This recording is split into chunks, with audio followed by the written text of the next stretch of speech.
We've been outside of our glory for so long.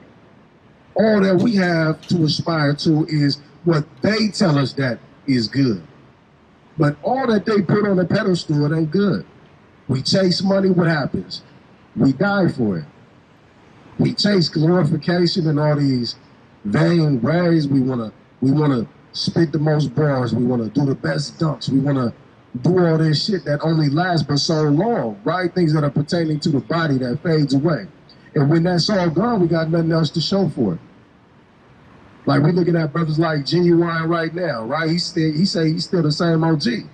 But the problem is that he's an OG, and that vanity that the Most High gave him is fading away. He can't hit them dance moves the same no more. So it all becomes a joke at some point. And we here to tell the black man and the Hispanic man that he is not a joke, right? Though he may be the laughing stock among the heathen, he's taken seriously here, where his brothers is at. The Hispanic man is a king here. The black man is a king here at F.O.G. And we calling you back to the law, statutes, and commandments, because right now your kingdom is in shambles. And it's time for you to come back and rule it if you can get that Lamentation chapter 1, verse 1. Book of Lamentation, chapter 1 and verse 1. How doeth the city sit solitary, that was full of people? How is she become as a widow? There's a city sitting solitary that used to be full of people, and that's our land, Jerusalem, our capital, the place where we would go and worship the Most High. It sits solitary, right? There ain't nobody in it that matters. Our temple sits as rubble, and that land is trodden down by the Gentiles, as Christ said would happen, right? Go ahead. She that was great among the nations, and princess among the provinces, how is she become tributary? That's a metaphor for the black man and the Hispanic man. She has become tributary, meaning that we are ever indebted to the white man who runs the world now as long as we remain in our wickedness. We pay taxes to our oppressor, don't we? We see a white man shaking his head as though we're not spitting facts, so I would ask him, are we not paying taxes? We paying taxes to your people. So that means that we are tributary to your people. See, only people that's ignorant are the people that choose to be. The white man is privileged with being able to be ignorant to the fact that, as if you could, imagine such a thing, being ignorant that you got a certain people in slavery, that you got people in your possession that have to bow to your whim because you have law enforcement behind you. Brian? Not ignorant. You're not ignorant? No, sir. Why'd you shake your head? I believe in, no, because you need to get all the facts and state all the facts. It's not just one side. Make me clear on what the fact was that I missed. Negative. I'm not no Bible scholar. You might be, but I am Hebrew, and that's just the way it is. You are Hebrew. That's very yes, true. I am. But that's not enough. Okay. In my learning, it is enough. Hebrew what? What's your nationality? Hebrew is a line of people that you may come from, but there's Hebrew Edomites, there's Moabites. Let's just stick to, let's just say biblical Hebrew. Who's your father on your side? Your dad's side? Are you talking about my mom or my father? Your dad's side. Like, who are your fathers? So you go to your dad and his dad. Who are they? Who are they? I mean, what would they be signified as today? Like, what's their nationality? One's German. German. Yeah. Okay. Okay. And my not my dad's, but my mom, Hebrew. Okay, your mom's Hebrew. Yeah. Or your mom's mom. Yes. Okay, so patrilineage goes through your father, hence patrilineage. If you get numbers for me real quick, let's read it in the Bible and we'll learn a little something. I'm not here to argue. That's all right. I ain't gonna cuss you out. I'm gonna teach you something. Oh no, you ain't going to, because I'm saying the walk is the walk. The walk is the walk. Yeah, so do you walk in the law, statutes, and commandments of the Most High? I sure do. I know. I do Torah. You do Torah? Yes, sir. Where your fringes at? I just got off of work. I'm sorry, bro. You wear fringes? I sure do. I got blue and white ones at home. When you keeping the Shabbat? Saturdays. Saturday? Yes. Today? Yes. Outside your house? I'm taking my dog out.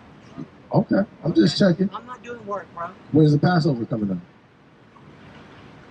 up? Let's see. Right now, okay, we're in what are we in? We're in. We just did Yom Kippur, and then I'm not for sure the date, because it's hard to keep track of a lot of dates, because dates switch on every one of stuff. Our rabbi might have this, and this one, Rabbi might have that. What So, calendrical system are you using? go a little bit more easier on. So when I say calendrical system, like what are you using as your measuring stick for the times and the seasons? The Bible. The Bible. So you use the moon. Yeah, You're using the lunar. We use harvest. Yeah. The feast days. No. I'm saying, like, do you use the moon as your clock? Like the Bible says, like, we will combine two things together. Go ahead and read that first part. Which one you want? Genesis, right? Okay. It's the book of Genesis, the first chapter, in the 14th verse. And God said, let there be lights in the firmament of heavens to divide the day from the night, and let them be for signs and for seasons and for days and years. Yeah. So you use the moon. Like blood red moon and stuff like that. Yeah. Believe me, dude. I've been in it for 7 years. I'm still learning. I'm still learning Hebrew. I'm still learning to write Hebrew. I'm trying to live the way I'm supposed to live. Take care of my wife. Make sure she's sheltered and fed and took care of. I'm trying to be the man. That's very good. For my whole family. Plus, I'm building merit for my dad and my grandfather's passed, and my mom that just passed. Hold on, we're gonna go through something else in the Torah. I'm gonna pick your brain. Go ahead. We're gonna see how deep this righteousness goes. Go ahead. And we want to see if you're gonna be the first honest white man. So far, you know what I'm saying, you stood your ground, and that's great. Well, my wife's black. I don't know if you Oh, agree man. with that. Damn it. I knew that was gonna go south, man. Well, I knew that was gonna. That's pushing a button. I'm sorry, bro. I'm sorry. We gonna see. We just got together and we matched. Okay. Wow. You matched, right? Our spirits. We're gonna see if you match. So according to what you know about the Torah, right? We'll talk about reciprocity and balance for an example. Okay. When you steal something, right? You're supposed to get back what you stole, right? Yes, sir. And say, for example, you didn't steal it, but your neighbor's looking for it and you found it. Are you supposed to keep it from them? No. You're supposed to give it back, right? Exactly, because you don't. It's not your possession. Let's see if that matches up with the Torah. I think it does. You want me, right? It's the book of Deuteronomy, 22nd chapter, the 2nd verse. If thy brother be not nigh unto thee, or if thou known him not, then shalt thou bring it unto thine own house, and it shall be with thee until thy brother seek after it, and thou shalt restore it to him again. And in like manner shalt thou do with his ass, and so shalt thou do with his remnant.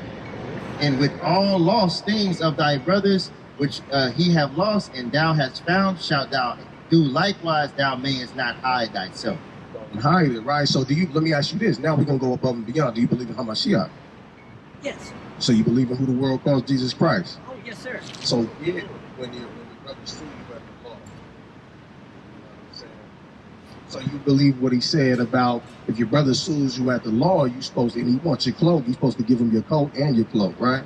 He tells you to go above and beyond. Yes. Just correct. giving you a way to pursue reciprocity, right? I damaged you, so I'm going to give you back twofold because I want to restore you.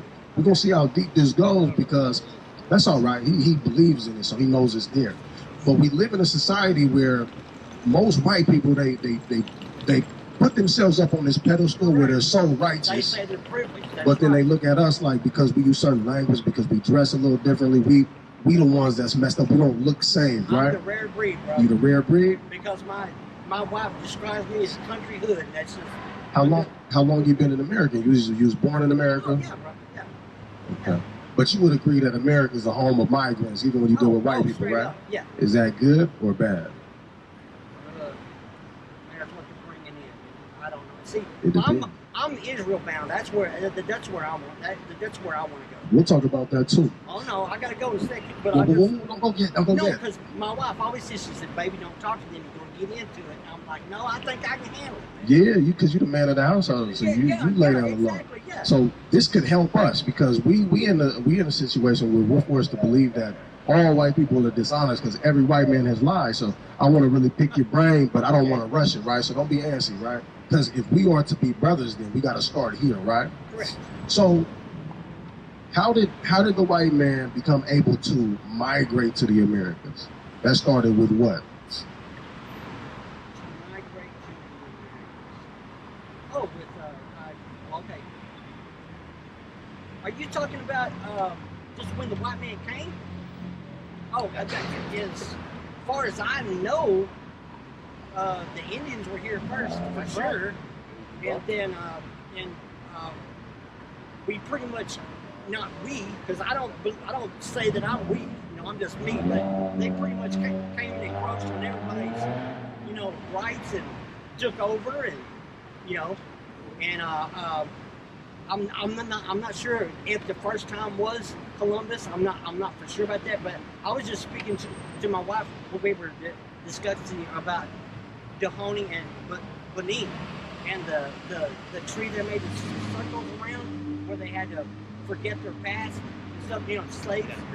Yeah, you know, and I was real surprised because my wife is enlightening me that the black men then they're in Dahomey were selling their own people to the European, you know, the guys and stuff. Which, you know, I've always said, I mean, slavery in general, you know. Real quick, we taking a bit of a detour. I'm sorry. No, you good, you good. So I'm stopping you there because we said here. How did we make it to where the white man was able to come migrate here? And you hit the nail on the head. It started with white people coming here and reducing the indigenous population to about 2%, right? That's right, killing them like genocide. So what we're gonna do is we're gonna parallel this, and I'm gonna ask you some questions about justice. You ready? Yes, sir. You're a man of justice. Go ahead. All right. So say you buy a house. Yes, sir. For you and your children. Yes, sir. They ain't born yet, but you got the hopes and dreams that you're gonna be able to establish something they can inherit. Correct. Say you and your wife get kicked up out that house. Yes, sir. And say the people that kicked you out throw a party in that thing. They begin to invite people. The right thing to do would be for those people that are partying in your house to do what? To invite me, but it's your house now. It's my house? Yeah. It's still my house. They kicked you out your house and they threw a party. What should they do? They should leave. Excellent. I agree. That's what I would want, right? So say the next day comes, they still partying, you out in the cold, suffering from the elements, but they in there inviting people, buying refreshments. They're making investments in there. Yeah, I got you where you're going. Right? They buying investments, and they're charging people at the door saying, if you come in, you can partake in the refreshments. Should they get their money back, or does that even matter? Should they leave too? They should leave, and they're making money off of you. Yeah, they're making money off of you, and that's Torah, right? They should leave, restore what was lost, right? Yeah, but I'm kind of old school. I fight for what's mine too. You fight for what's yours too. Yeah, I don't. Excellent. Care. You know, I fight for anybody. If it's right in the Torah, I don't. If you and me are here and someone's coming to get y'all, I'll get y'all's back. That's just the way I roll. That sounds dope. So now let me ask you this: if the people don't have the ability to fight for their house back, like if you don't have the ability to fight for their house back, does that make you wrong, or are the people who have your house in possession, they're still wrong, right? Yes. So God's will needs to be done, right? We pray and we hope that He's going to do something to reverse this. Ideally, what's going to happen is somebody's going to have to leave the premises. Yeah. Either they're going to have to leave the house, and they're going to have to be asked out an investment that they shouldn't have sown in the first place. Yes, correct. And you're going to get your house back, or they're going to or they're going to kill you off so they can keep their investment in hopes that you won't be able to fight back. Yeah. Which one is the just party in this whole situation? I'm the just party. Because you're the one that's hoping for what's rightfully yours. Correct. Right? Yeah, and I understand your plight too, where you're coming from. I try to understand. I ain't gonna lie to you. Let me ask you something else. I just want to keep it concise because you say you're in a rush. Okay, no, say you and your wife have children, but it's out in the elements.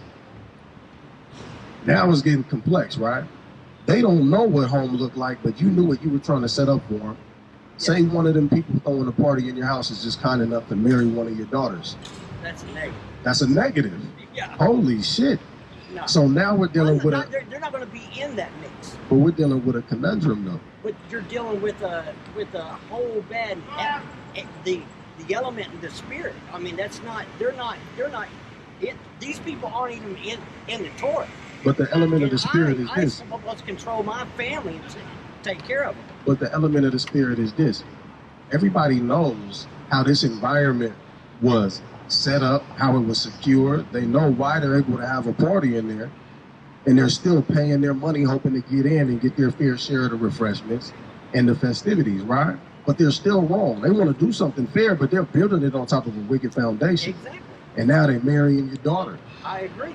Is everything water under the bridge, spilled milk, or is it still a problem? Well, it's forgiven, but it doesn't mean that, you know, I'm going to be all friendly with them and stuff, you know. How can you forgive a crime that's still being committed against you? You're supposed to forgive when somebody repent. That's how God operates. Okay, right? okay. Well, I'm just, you know, I'm just trying to get this situation.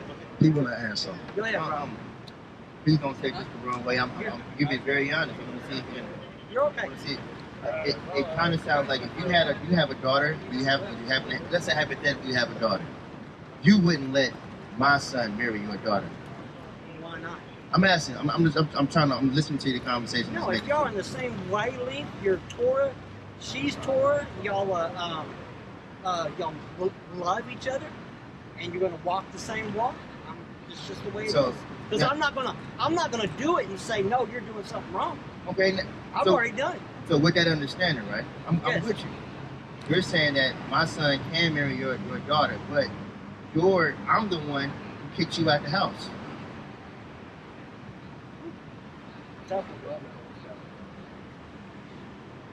You did establish. But you understand what I'm saying now? Well, yeah. If you're the one that kicked me out of the house. Mm-hmm. Oh no. Yeah. Okay. There you go. Oh no. All right. So yeah. So okay. No, because it's not about who you are. It's what you're doing. Your actions. Okay. So we've talked about something that's symbolizing the generational disparity. You're not the first generation of the party, but the next generation of the party, right? He's not the person that kicked you out, but he's paying for the refreshments in the house that he know you got kicked out of. Yes. You see where that's kind of is getting a little muddy now, because if you're just and you would expect a certain thing for yourself, you should expect it for the people who you proclaim to be equal to you, who you proclaim to be brother and sister to. But it doesn't seem like you do. They wouldn't be my brother and sister if they did that. They wouldn't be your brother and sister. So look, what if your daughter in the scenario? Let's go back to you being the one kicked out of the house. Your daughter doesn't know about how it all went down. She's disillusioned about how y'all got kicked out the house. Yeah. Are you going to try to make her aware of what took place for those people to be in your house and why you get to go in there and be warm with them and what the circumstances are? Yeah, because the only way to teach somebody is to teach them the truth. Should they be educating your daughter on what happened to have an honest relationship with them?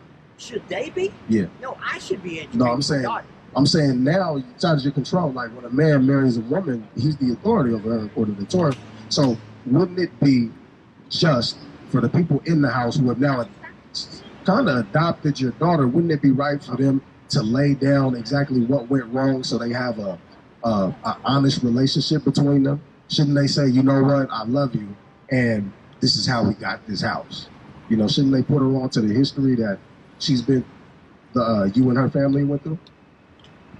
Well, I think she should know the history, but I'm sorry, I just don't agree with the whole scheme of it. I guess, you know. You don't agree with the whole scheme of it? What part of the scheme? Well, you know,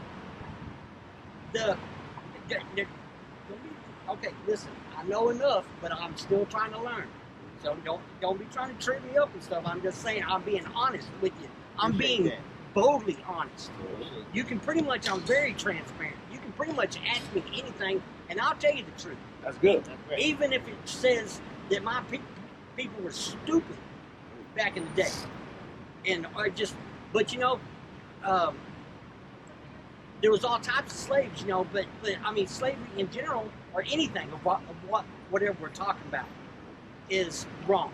I mean, if it's done to anybody. I have never walked in privilege. That I didn't mean to. I didn't mean to walk in privilege. But my wife said, "Oh, when that happened, when you were a kid, you had privilege." And I see, I didn't see that. But now you don't have privilege now. No, I don't have privilege. Why not? You know what I mean? Because you're a lover. Is that why you don't have privilege? Don't say that, bro. Why not? Don't go left on me. I'm asking you if that's the perspective. Walk off and leave if you say that. I'm asking if that's the perspective. You can be honest. You don't have to repeat it, but is that what you mean? Bro, you shouldn't have even said that. Are you saying you forsook your privilege by becoming a lover of black women? No, that's okay. negative. What do you mean? That's all I want to know. I just love the woman, so I'm married. Mm-hmm. We wanted to get married. We didn't even lay with each other until after we was married. So what I'm asking is, what happened to the privilege? Like, where did you trade the privilege off to? I didn't trade anything. I went in with what I had. That's the reason we did good with each other. I don't think I'm above anybody. So are you saying you just don't use the privilege? Like, kind of like Moses? No, I don't have the privilege. Okay. Believe me, I've been in jail. I've been in everything. I don't have privilege. So you saying that white people don't have privilege because they can go to jail too? No. Just help me understand. That's all I'm saying. No, you did the N word. That wasn't cool at all, bro. I can say the nigga word. It's in the Bible. You can't say it about my wife though. No, I'm not saying it about your wife. You said you call me an N. What does nigger mean? Lover. Get Acts 13. No, I don't care about that, man. You don't went. What is the word Nigeria mean? You was being cool, but then you went left, man. You getting sensitive about something that I have the right to get sensitive about. You don't, and I can tell you why. What does the word Nigeria mean? What does it mean to be a Nigerian? Where does that come from? I do not. It comes from the word nigger, which is what the word nigger comes from. It just means black. Okay. And guess what? It's a colloquialism that was put on us by more Eurocentric individuals. Okay. Right? And then we're going to go into the fact that you say you come from the Germans, right? A little later on, but you got what I asked for? Let's get this. It's the book of Acts, the 13th chapter, the first verse. Now there were in the church that were in Antioch certain prophets and teachers, as Barnabas and Simeon, that were called nigger. That were called what? Nigger. Which Bible is that? It's called the King James Version. If you look at it in the NLT, it says they were called the black man. Yeah, I read complete Jewish. Oh, wow. That's cool. Yeah. So, but when you look at the linguistics of it, because we can study the word in the Latin form, it means black. And this is a colloquialism that was put on us. So when I say nigger lover, I'm talking deeper because this is something that we've been called since times of antiquity by the people who were around us. They will call us Ethiopic, or they would call us nigger. It just is what it is, and that's fine. Okay. Of course, somebody of your persuasion better not call me that, but we can speak on that from our perspective because it's been put on us. But that's neither here nor there. What I want to ask you is, are you sitting in the seat of the individual that got in this modern day, right? We're gonna swap the metaphor. We're gonna look at the modern day. Would you consider yourself the man that got kicked out of his house? Or would you consider yourself somebody who came to the party inside the house? I don't know. I've been on both sides. You've been on both sides. You don't even know. I'm just honest. The lines just got blurred. Look, I gotta ask a question. The lines got blurred. Did you come from a Eurocentric background? Yes, I did. It's crazy. And the European man is the one that kicked the Indian man out of here so that the party could be thrown, right? Correct. So you would be on what end? You invested based off of the facilities that your people were able to set aside for you, right? Everything you're saying is correct. It is correct. So what I'm saying is, would you be the people on the inside of the party? Also. No, you're not. Oh yeah, I'm. You know what? Your argumentation lost balance. Real quick, we're gonna talk about justice real quick. You we'll just wrap want it to up. go. You know, I'm sorry. Intellect going back and forth. I'm sorry. You got more on me on the Bible, okay? I just want to ask you what the Bible says should be done. I'm just saying where I walk. That's all. That's good. That's good. And we want to talk about that. The same. And that's just the way it is. What does the Bible say should be done in recompense for what has happened to the Israelite man? We're not talking about converts. You know, we're not talking about the Yahad as opposed to the Yahudim. We're talking about the Yahad. Okay. What should happen to the Yahad? Should it be a transition that takes place after a bloodless revolution, and everybody just gets to walk hand in hand, or should there be justice in the earth? I'm just going with what I think it should be. Okay. Justice in the earth. Justice in the earth. What does that justice look like according to the Bible based off what you know? I'm just having to pull a scripture. No, come on. I want to see if you're gonna speak according to the scriptures. The Bible says. I don't know all the scriptures, bro. That's all I'm right. being honest with you. That's okay. But you can't tell me that's one-sided on your side too. It's not one-sided on my side. It's one-sided on God's side. That's like me saying that all blacks are bad. God is the dictator, right? All whites are bad. I didn't say that. Oh, okay. All right. I didn't say that. I asked you about people of a Eurocentric background. Okay. Somebody who has a Eurocentric background on their father's side could look like me. Somebody that has a Eurocentric background on their father's side could look like him. We're not talking about pigmentation. We're talking about what happens when a man lays a seed and that seed travels down a straight line. Just so that we're clear. Yes. Skin just happens to be indicative of potential, right? You could be an apple that's sour. You could be an apple that's relatively sweet based off of the way that you look. Nobody's gonna really know till they get a taste, right? You know them by their fruits. Now, let's just get back to the question at hand. What does the Bible say that justice should look like according to your knowledge? What does the Bible say justice should look like according to your knowledge? Hey, I don't know. You tell me, bro. Okay. Book of Numbers, 35th chapter, 33rd verse. So ye should not pollute the land wherein you are, for blood it defileth the land, and the land cannot be cleansed of the blood that is shed therein, but by the blood of him that shed it. So marrying the daughters of the people who were kicked out of the house that you're partying in, it doesn't make up for the bloodshed. All it does is blur the lines. And guess what? Hey, I'm just saying. Because you speak as though you do want to undo what was done to some degree. You want to create a plane of fairness and equality. But equality doesn't speak to what would be equitable, what the Most High God was seen fit in terms of restoration. Like, say, for example, when we were taking off the west coast of Africa, we were princes, we were kings. There were a lot of princes taken over here on slave ships, right? But that's not equal to the white people that came and did what they did to them. So giving us equality doesn't give us back what was taken. It just gives us enough to where we're not above you, which is not fair.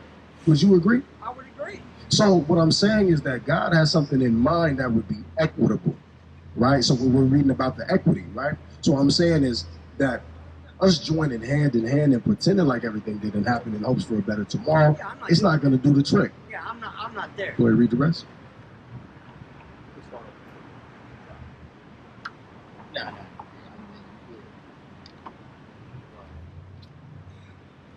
The book of Numbers, the 35th chapter, the 34th verse. Defile not therefore the land which ye shall inhabit, therefore I will dwell, for I the Lord dwell among the children of Israel. Okay, got it. For ye shall not pollute the land wherein you are, for blood it defileth the land. So would you agree that blood defiled this land? The bodies of Native Americans are underneath our feet now. Yes. The bodies of so-called Africans. Right? He said blood defiles the land, and the land can't be cleansed but by what? The land cannot the land cannot be cleansed of the blood that is shed therein, but by the blood of him that shed it. But by the blood of him that shed it. But that wasn't you, right? You and the ancestors, you know. That's right. But I would really have to look back and see if they even had anything to do with that. I mean, but they did, didn't they? Because like when you said you come from the word, you came from the Germans, right? You know the word Kaiser in German? I know what Kaiser is. What's it mean? Kaiser, like leader, the master. It comes from what in Latin? Oh, I don't know. It comes from the word Caesar. Caesar. Ooh, that's And who shed the blood of the saints in Rome? Who shed the blood of the saints during the exile of Jerusalem? Okay. You talked about ancestry, so it's like even if you're not dealing with the transatlantic slave trade, your ancestry still dabbled in the persecution of my people, no matter how you shake the truth, right? There were some people that weren't even told that they were free. You know. That's called, that's true. That's very true. When very they true. were, you know. But I'm not, dude. I can't make up for anything that somebody did. All I can do is walk my walk and treat every man on this earth and woman and child fair. Fair. What would be a fair way to treat the Judites? Well, I mean that's a good way to look at it. You don't want to treat anybody as less than human, but isn't there somebody on the earth that you should be? No, they're identical. It's just skin. Are we all identical, or is there somebody that's a special people on the face of the earth? I don't think so. No. Deuteronomy 7:6. Oh my God, here we go. I just want, because what I want you to do is when you see your wife, I want you to treat her accordingly. So we just trying to walk you through it. Because I know how to treat my wife, bro. oh no, you said equal, right? Like That's not good. You gotta put her on a certain pedestal. Matter of fact, when you see her again, you should bow to her when you see her again. You know what? I know my job as a man. What I'm supposed to do. According to the Bible, it's not just about her being your wife, right? Because men ain't supposed to bow to their wives in general, right? Correct. I'm supposed to be the leader. So we're correcting that, right? You're supposed to bow to your wife for a reason, and I'm giving you that reason. Just be patient with me. Go ahead. The book of Deuteronomy, the 7th chapter, the 6th verse. But thou art an holy people unto the Lord thy God. Thou art a holy people unto the Lord thy God. Through history, archaeology, anthropology, what we have found is that there's study after study pointing the finger at us as the children of Israel, not by conversion, but by blood, by bone and bone and bone. We see the migrational patterns that took place from the times of 70 AD to the modern ages, where they took us off the west coast of Africa from areas called the Kingdom of Judah, right? So what I'm telling you is your wife might be from the tribe of Judah, just based off of some of those studies and from what I'm hearing about her. She's Cameroon. She's Cameroon. Okay. Even more interesting. Go ahead. The Lord thy God have chosen thee to be a special people unto himself. So the Most High, he chose the Israelites to be a special people unto himself. Go ahead. Above all. Equal? Above all people that are upon the face of the earth. So there's not necessarily the concept of equality, even when we look at it in a scriptural basis, right? When we look at the children of Israel, they're not equal to anybody in the Most High's eyes. We're the apple of his eye, right? So there's a time that's going to come where we're exalted again. But in the meantime, you should bow to your wife and say, you know what? I'm sorry for one, that I caused you to subjugate yourself to an Edomite man. You know what an Edomite is? Edomite is, no profane person. I'm going to show you. And you know, this ain't personal. You know what I'm saying? I don't know you from a can of paint. But we have to speak the truth to everybody else. I accept the truth. It's the book of Hebrews, the 12th chapter, in the 16th verse. Lest there be any fornicator or profane person, as Esau. As who? As Esau, who for one morsel of meat sold his birthright. Are you familiar with who Esau is, who sold his birthright? Are you familiar with who Esau is, who sold his birthright? When he traded it for like a bowl of soup or a bowl of something like that. The twin brother of Jacob, who went on to be the patriarch of the 12 tribes of Israel. So Esau would be the progenitor of the white race. You could even look at it in the Jewish encyclopedia if you want to. The nation of Edom or Esau. So you would be an Edomite according to the Bible. The Bible said that Esau, there was no profane person more so than Esau. And what it also went on to tell us is that the nations that Esau would produce would become known as the borders of wickedness, meaning the epitome of what wickedness is. So even in you trying to be a kind man, it's like there's something that just can't click, right? And it's not your fault. The scriptures say that God made you guys a vessel fitted for destruction, right? We heard you speak unfair things. Even when you tried to be fair, ain't that cold? You remember that part in the Bible where God said, I'm going to raise you up just like Pharaoh, just so I can knock your ass down? You don't remember that part? I'm obviously paraphrasing, using my ebonics, as they would say. But you know that part? Let's show you that. Get that in Romans. Romans chapter 9. Before they had done any good or evil. It ain't about what you did that got you set in this position. It's about what your forefather was designed to be and what he was designed to create. And he's gone and he's produced those fruits in the earth. Like you look at the ozone layer, who fucked that up? When you look at the bottom of the ocean, who fucked that up? When you look at all the slaves across the world, who owns the majority of them? When you look at the murder that's been committed from sea to shining sea, who's committed most of those murders? Who piled up all these bodies? Who made a mountain of oxen skulls and sat on top of them and took a picture in the G pose just to starve the Native American out? You know about that? No, but I don't doubt you, though. Yeah, it's cold, man. Go ahead, read that. I'm not saying it's not. It's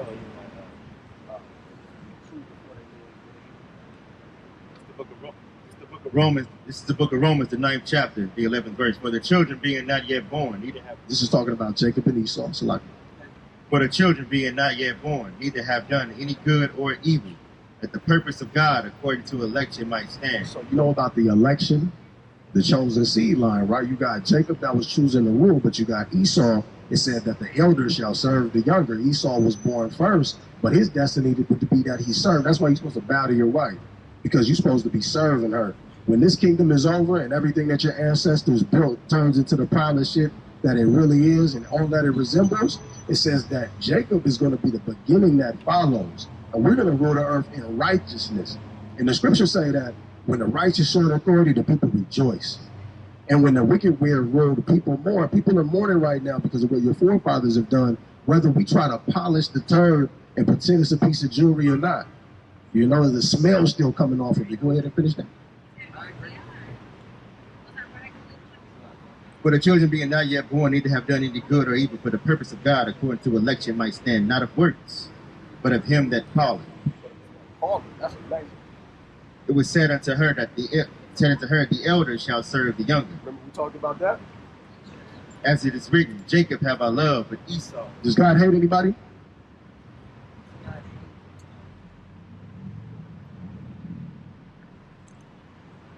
question. I would say the wicked. He would hate the wicked. That's an excellent answer. Remember we talked about a nation that would be the epitome of wickedness?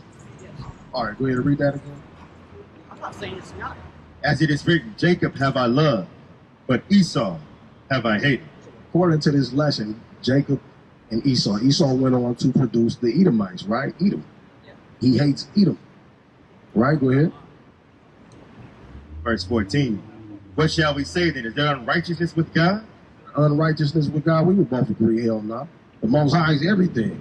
You know, he's on point in everything that he does. And I give all praises that in these last days, he's shown us that the blacks, Hispanics, and the Native Americans are the true people of God. While we've been lied to all this time and told that we nothing but pieces of shit, we've been told that we're niggas, that we're spicks, that we're wetbacks, and all manner of vile things that you can say about a person, right? To where you even shuddered at the idea of the N-word. But we've grown to even learn to laugh at that shit. Ain't that something, right? And the Most High said it's the poor in this earth that he's called to this glorious and marvelous life. Go ahead and finish that, brother. God forbid. But he said to Moses, I will have mercy on whom I will have mercy, and I will have compassion Now, this is important. on whom I will have compassion. So then it is not of him that willeth, nor of him that runneth, but of God that showeth mercy. For the scripture saith unto Pharaoh, even for this same purpose have I raised thee up. So he's talking about how in like manner the Pharaoh God has raised up Esau in these last days so he can make a big ass example out of him. Watch this. Have I raised thee up, that I might shew my power in thee, and that my name might be declared throughout all the earth. And I might show my power in thee. When Pharaoh's kingdom came toppling over, and when his chariots were buried in the Red Sea, the renown of the Most High and his people went spreading through Levant region to where everybody trembled at the thought of them coming to their nation next. Remember that?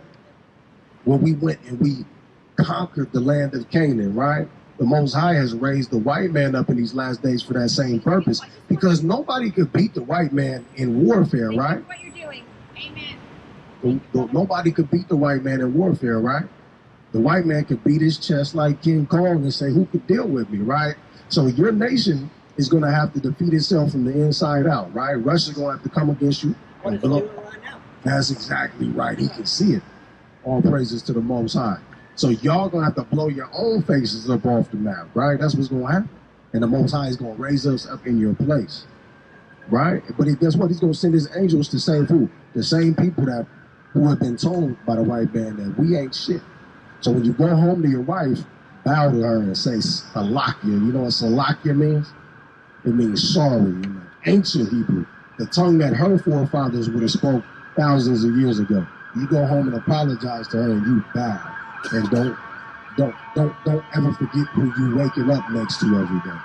And we're gonna close with that through the spirit. You can go on.